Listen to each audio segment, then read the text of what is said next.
Hi folks, welcome to the video. Today I'm going to be showing how I've set up a new recirculating coolant system on my lathe. You can see just here the feed pipe where it comes up here, and there's a section of lock line here which will deliver it to the workpiece.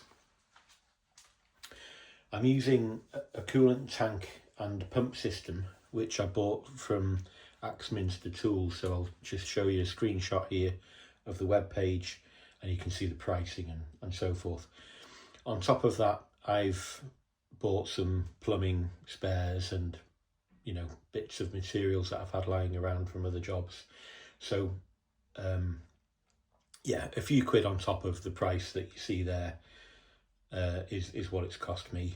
So the coolant tank is out of shot. You can't see it. It's lurking down there on the floor at the side of the machine, and it's pumping uphill up to this feed pipe here.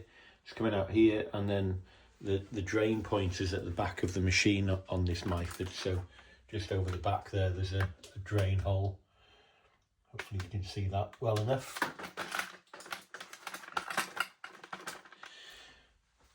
So yeah, I've installed this coolant system onto my lathe. I've been thinking about this for quite a long time, and I finally got around to it. So I had a few reasons for doing this. So the first one was I wanted a hands-free system that I could apply coolant or cutting fluid during the machining process. And I've been using various things. I've been using like a squeezy bottle like this one for coolant, and I've been using an oil can like this for cutting fluid.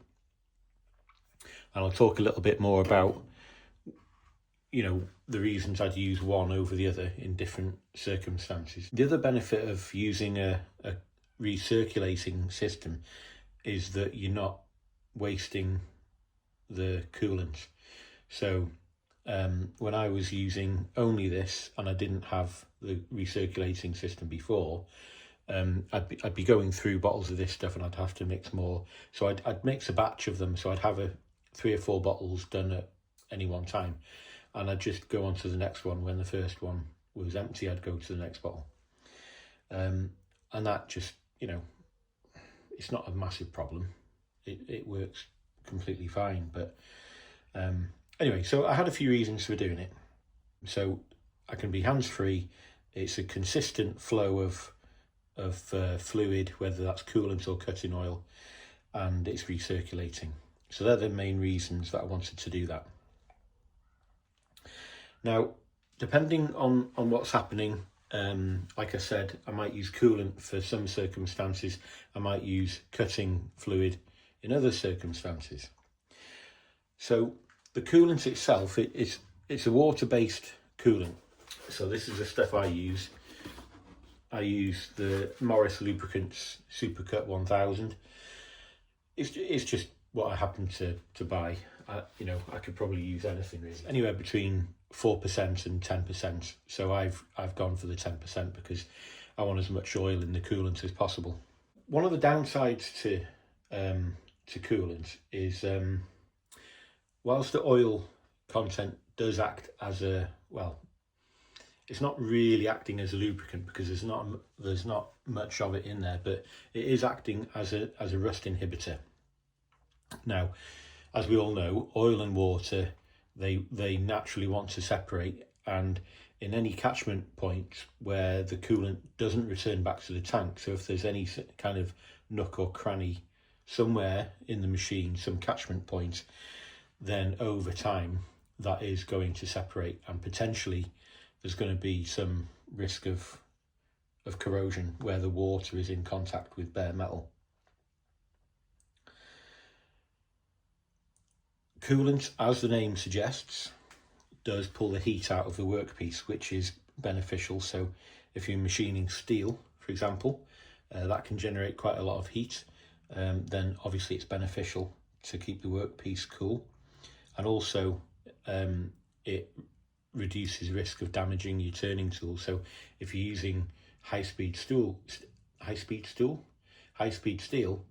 then you could temper the steel if you get it hot enough, which, you know, if you're in that kind of territory, then you probably needed to back off a while ago. So the other benefit of using coolant in this situation is that it can aid the surface finish. For materials such as aluminium, then it reduces the risk of thermal growth. So aluminium has quite a high coefficient of thermal expansion compared to steel or other materials. So it helps you to maintain good dimensional control over the workpiece. Cutting fluid, on the other hand, is doing a different job to coolant.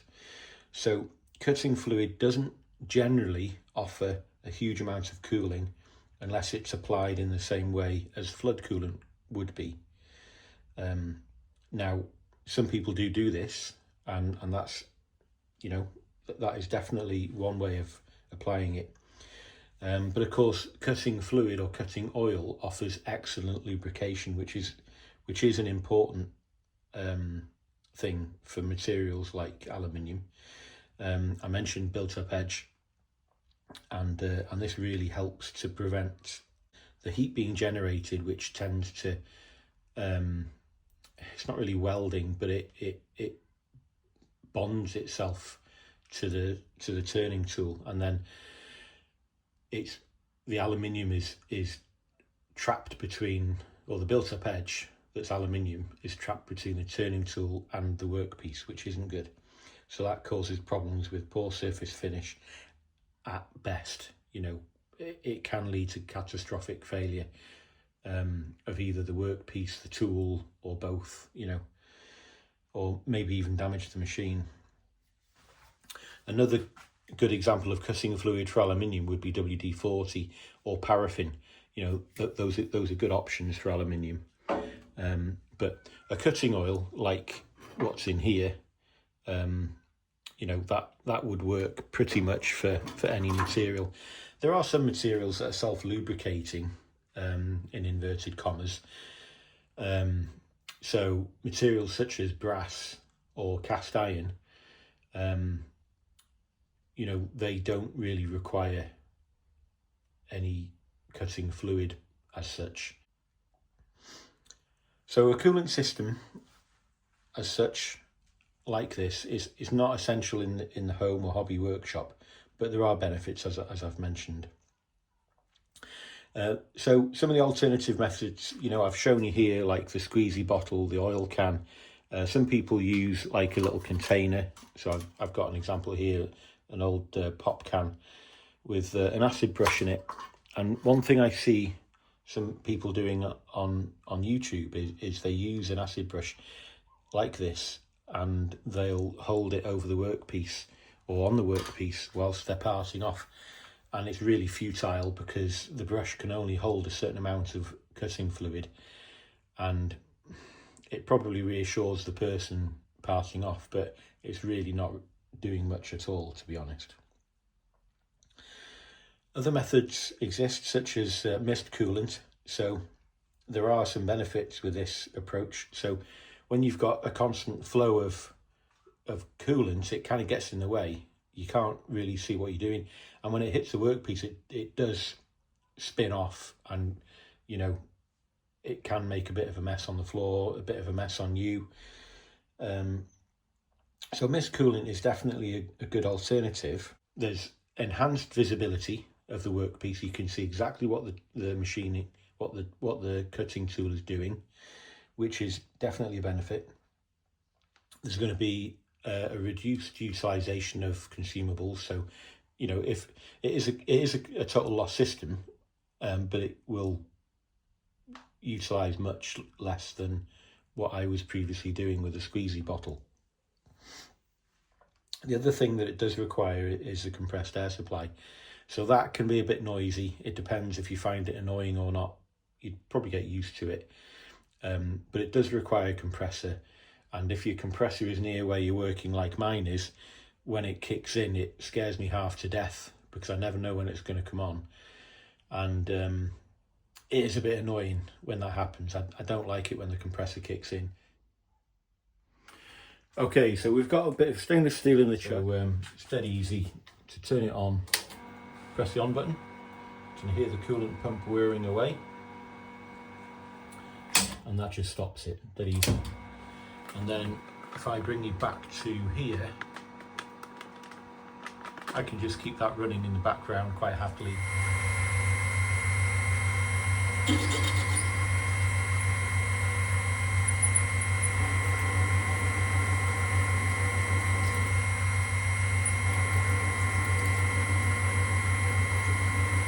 Okay, so you get the idea, and that's drilling quite nicely.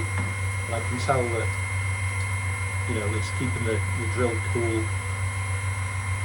Yeah, there's no heat in that drill at all, not even warm.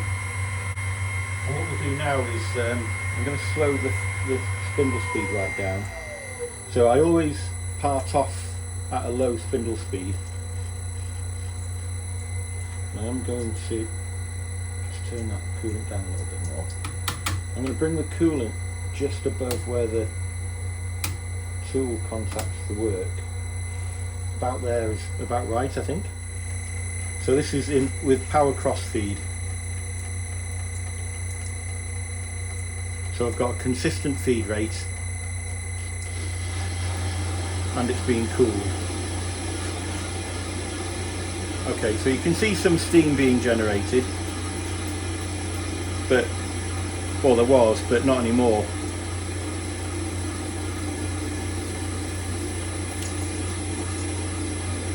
So that seems to be behaving itself. If it was getting hot, we'd know about it because there'd be a load of steam coming off. I think if I was running a faster spindle speed, it'd be doing more work in a given amount of time, and there probably would be some steam. I think we're going to be approaching the centre in a second.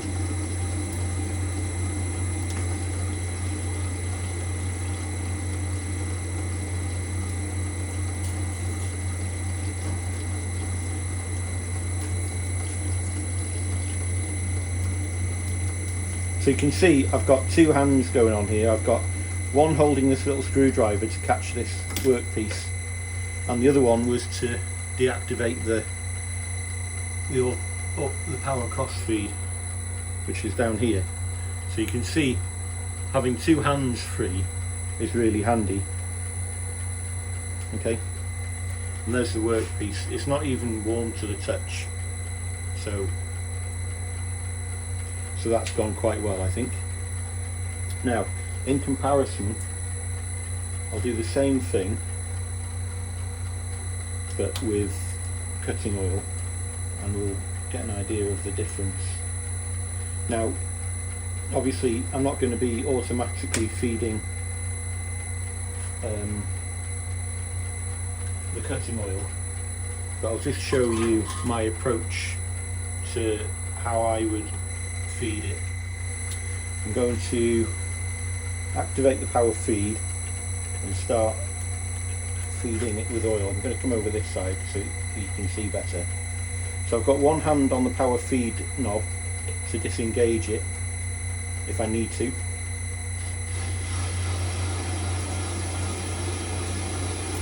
So you can see there is some smoke being generated, and I'm giving it a good blob of oil every few seconds. So there is some heat in there, but it's machining fine. Now, a lot of the heat that is generated is due to friction, but as with the brush method, you can't really get the oil between the tool and the chip. Most of the time people are just brushing the top of the chip, and it's not where the coolant needs to go. I'm flooding this here with oil, and that's exactly where the oil is needed. But you can see the problem I've got. I'm not going to easily be able to feed that and catch the workpiece. So I'm just running the last few millimeters with no coolant. There we go. that is hot. So there we go, a direct comparison between the two. That was hot as hell. Okay, there you go. So there's the two discs that I parted off on the lathe just now. So one was with cutting oil, one was with coolant. You can't really tell that there's much of a difference in the surface finish between the two at all. Whether it's capturing it properly on the camera or not, I can't tell until I look at the footage myself. But I've eyeballed these myself, and you know, I can't really tell a difference between the two. So from a surface finish point of view, there's nothing much to say here, but this was only a passing off test, by the way, so this isn't really a finish machining comparison. Maybe I can do that, maybe I can follow up with that, but just to let you know, because I was zoomed in quite far. One thing, in case it didn't come across, the part that I parted off with oil got really hot and it was too hot to hold, whereas the one that was parted off with coolant was completely cool. There was no heat in that whatsoever. Okay, so if you made it to the end, thanks for sticking with me, thanks for watching the video, yeah, we'll see how this goes over time. I'll probably refine it in some way, but at the moment it's too early to tell, but I'm reasonably happy with the outcome. It's not a bad job. I think what I might do is just shorten the height of that feed pipe. It just looks a bit tall. I think, you know, it just doesn't look right to be above the level of the shelf. I'm afraid of catching it when I bring things on and off the shelf. Ergonomically, it's probably not the best, so I might shorten that, but we'll see. We'll see how it goes. So thanks for watching the video. Please like and subscribe if you want to see more of this type of content, and we'll be back soon enough. Thanks for watching, and we'll see you again soon. Bye for now.